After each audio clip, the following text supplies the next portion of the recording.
नमस्कार. मी भाऊ तोरसेकर. तुम्ही बघत आहात प्रतिपक्ष. मित्रांनो, आपले मराठी पत्रकार पण शरद पवारांना हवं त्यावेळेला कसे विसरून जातात मला कळत नाही. नाहीतर पवार साहेबांचं गुणगौरव म्हणजेच पत्रकारिता असं आयुष्यभर मानलेले बरेच पत्रकार आहेत. आणि आज सगळ्यात मोठी किमया या कॉक्रोच आंदोलनाच्या निमित्ताने जर कोणी केली असेल तर ती शरद पवारांनी केली आहे. पण या वेळेला मात्र शरद पवारांचं या खऱ्या कर्तृत्वाचं गुणगान कोणीच करू नये याचं दुःख होतं.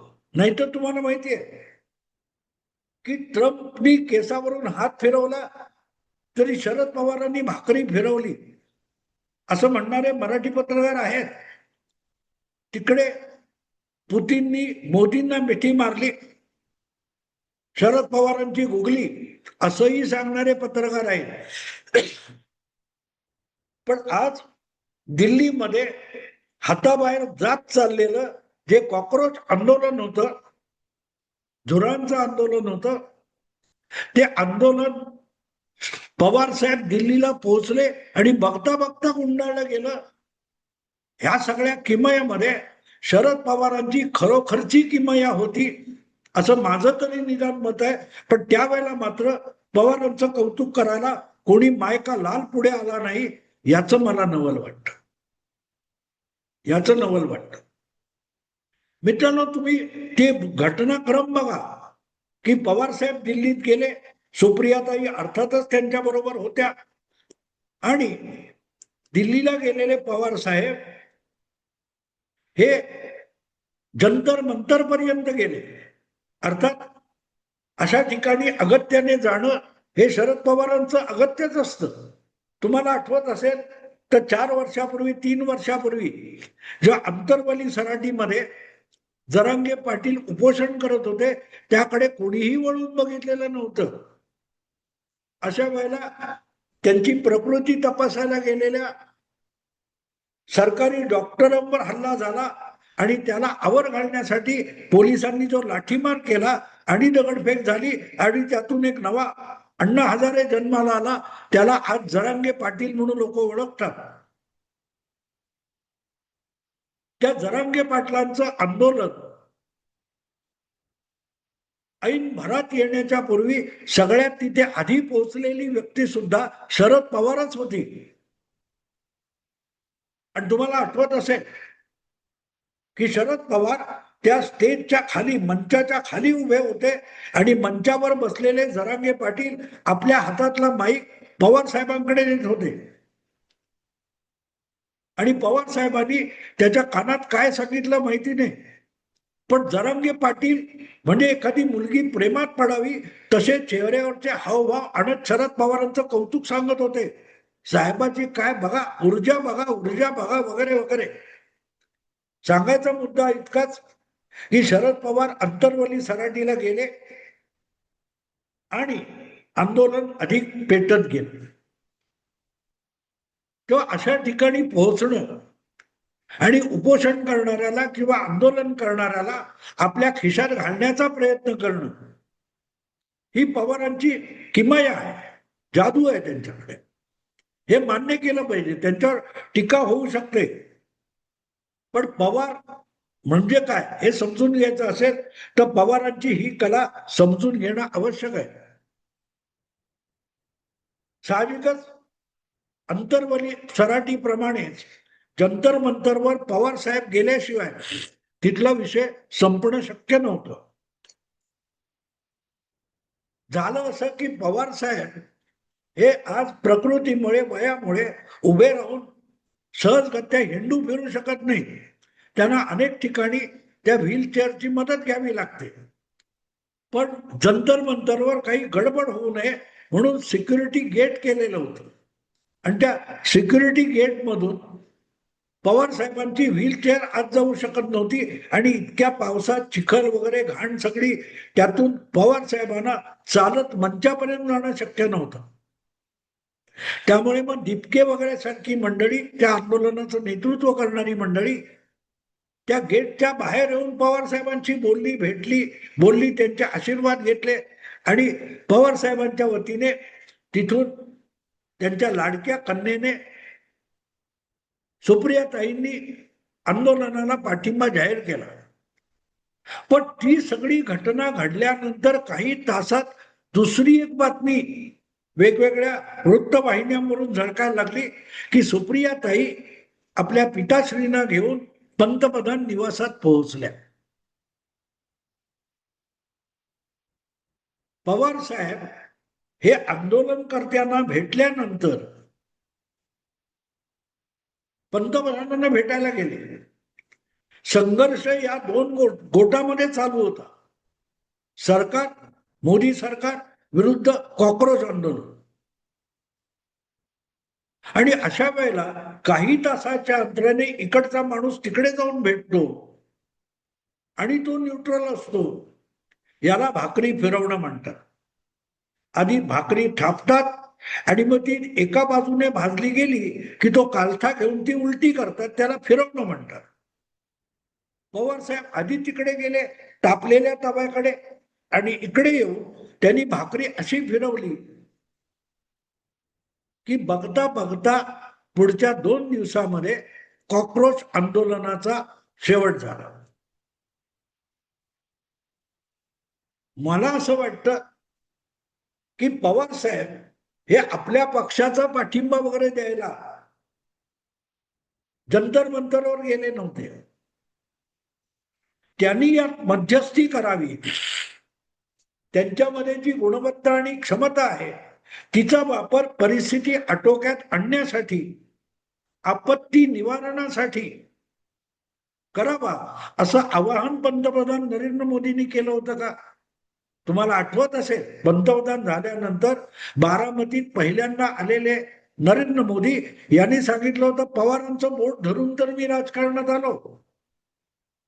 आणि त्यानंतरच्या काळात पवार सातत्याने आपल्या हाताच्या मुठी गच्च वळून चालतात, कारण त्यांना भीती आहे की एक नरेंद्र मोदी बोट पकडून साला पंतप्रधान झाला आणि आपण कुठे आहोत. त्यामुळे आपलं बोट यापुढे कोणी पकडू नये याची काळजी घेत शरद पवार हे 2014 नंतर वागत आले. त्यामुळे आज आपल्याला गरज आहे तर आपल्याला उपयुक्त आणि मदतनीस ठरेल असा एकमेव माणूस आहे तो शरद पवार आहे, हे ओळखण्याची बुद्धी पंतप्रधान नरेंद्र मोदींकडे आहे. आणि म्हणूनच मला असं वाटतं की अचानक इतक्या नाजूक तब्येतीचे शरद पवार हे जंतर मंतरवर पोहोचले तर त्यांच्या इतकं सफाईदार काम आपला कोणी मंत्री सुद्धा करू शकणार नाही याची पंतप्रधानांना खात्री होती. पण दुसरीकडे आपण गळ घातली तर पवार साहेब हे काम नक्की करतील याची खात्री सुद्धा मोदींना होती. आणि म्हणून मी वारंवार सांगतो की कितीही बातम्या येऊत, कितीही गौप्यस्फोट होत, कितीही ब्रेकिंग न्यूज होत की शरद पवार आपला पक्ष घेऊन एनडीए मध्ये जाणार, याला मी सतत नकार देत आलो. असं शक्यच नाही. कारण पवारांची उपयुक्तता एनडीए मध्ये जितकी नाहीये तितकी त्यांची एनडीएला उपयुक्तता ही राहुल गांधींच्या गोटामध्ये, काँग्रेसच्या गोटामध्ये, INDIAच्या गोटामध्ये राहून शरद पवारांची उपयुक्तता मोदींच्या राजकारणासाठी. आपला असा माणूस लियारीमध्ये पाठवायचा ही लियारी कराना पाकिस्तानला आणि पाकिस्तानला गुप्तचर खात्याला सुद्धा हा मोदींचा माणूस आहे, हा भारतीय आहे अशी शंका सुद्धा येता कामा नये. असा हमजा आणि मजारी पाठवायचा असतो. आणि शरद पवार असल्या भूमिका वठवण्यामध्ये एक्सपर्ट आहेत. ते जिथे असतात तिथे ते शरीराने असतात पण मनाने तिथे नसतात. ते शरद पवार. आणि म्हणूनच या सगळ्या संकटातून मोदी सरकारला बाहेर काढण्यामध्ये सगळ्यात मोठं हिस्सा कोणाचा असेल तर तो शरद पवार साहेबांचा आहे. हे मान्य केलं पाहिजे.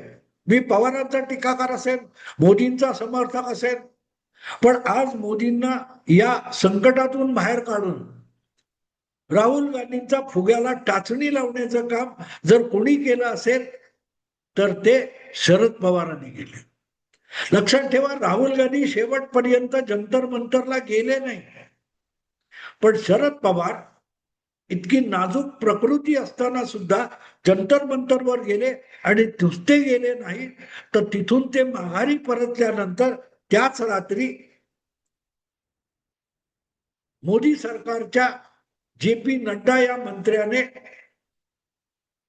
कॉक्रोच जनता पार्टीच्या प्रवक्त्यांना आणि प्रतिनिधी मंडळाला आमंत्रित केलं. याला म्हणतात भाकरी फिरवणं.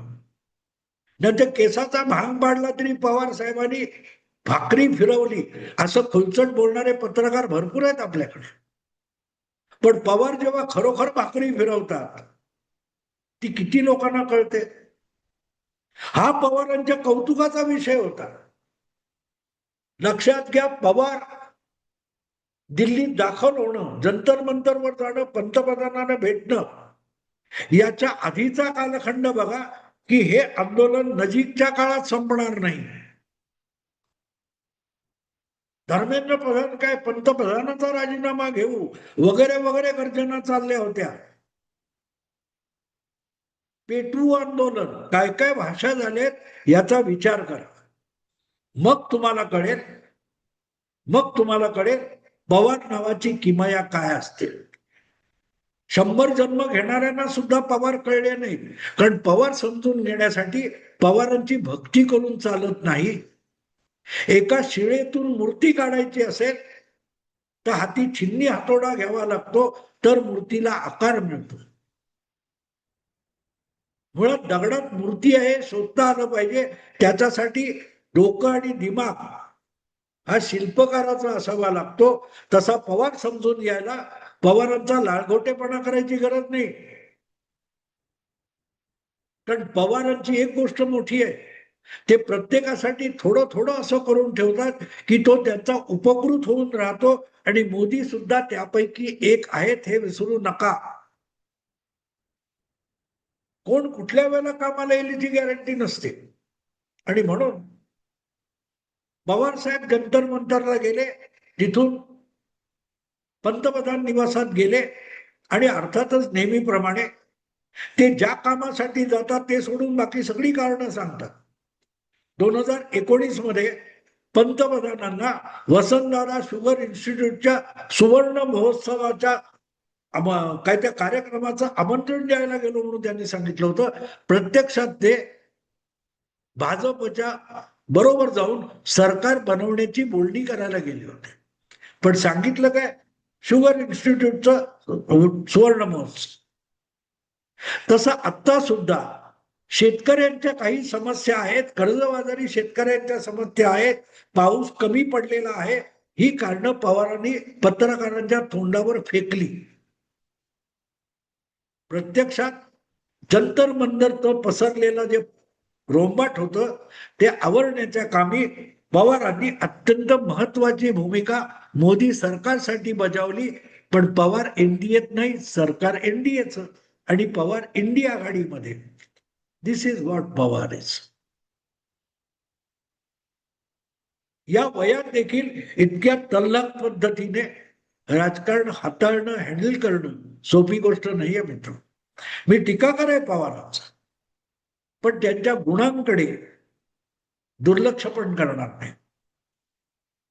चमच्याना गुण आणि दुर्गुण काय करतात हो, ते दुर्गुणांनी गुण म्हणून सांगतात. पण ही मोदींवर पवारांनी केलेला सगळ्यात मोठा उपकार आहे.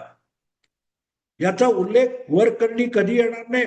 कदाचित आणखीन 2 वर्षानंतर एखादा काय तो सांगातीचा पुढला प्रकाशन समारंभ असेल तिथे याचा उल्लेख येऊ शकेल, पण सध्या तरी येणार नाही. आणि ही खासियत आहे पवारांचा तो मोठेपणा आहे. आणि म्हणून पवारांनी जे केलेलं आहे त्याची नोंद व्हायला पाहिजे असं मला वाटतं. अदरवाईज कमीत कमी एक आठवडा आंदोलन चालू राहील शकेल. यामध्ये संकटमोचक म्हणून पुढे जाणारा दुसरा कोणीही नव्हता मोदींकडे. अशा वेळेला इंडी अलायन्स मधला एक मोठा मोहरा मोदींनी वापरला आणि अशाच कारणासाठी पवारांना इंडियात घेणं मोदींना परवडणार नाहीये. कारण मतं मिळवायला पवारांचा उपयोग नाहीये, पण मांडवळी करणं, आपत्तीतून बाहेर काढणं यामध्ये पवार माहीर आहेत. त्यांच्या सोबत राहणाऱ्यांना हे कितपत कळले, कधी कळले की नाही माहिती नाही, पण पवारांचा लढा मोदींना का आहे याचं उत्तर या जंतर मंतर मध्ये मिळतं. मित्रांनो, आता थांबतो. आवडलं लाईक करा, शेअर करा आणि प्रतिपक्षाला सबस्क्राईब करा. नमस्कार.